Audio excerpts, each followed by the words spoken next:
Салом алейкум, бародарони қандинаботум, зиндаву сарбаланд бошед. Кадоме ки подписчикои ма мардуми сарбаланди Дангараву, Пулобу, Фархору, ҳаму тарафу ҳами трассаи Душанбе, Дангара бугем. Мана истанса мебинед маршрутко як газело як места дар ҳамиҷа фурӯши моҳӣ мана. Дигар нишоте моҳӣ африканский сом, моҳӣ тасалобик, моҳӣ сазан, тамоми намудҳои моҳӣ ҳастанд. Ҳамин пеши маршрутко якда тармазӣ мекунед, мефурӯед айноми бобои қанд мегӯяд шумо ба ҳам худо арзон мекунад скидка қатъӣ. Ҳамиде гузаштен мардуми Дангара, мардуми Кулоб як тармазӣ кунед, маршрутко як газело якда тармазӣ кунед, биёед моҳӣ бигиред.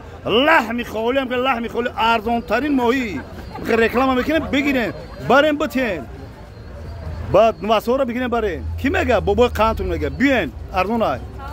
Бо хотират мекунед маршрутко як станса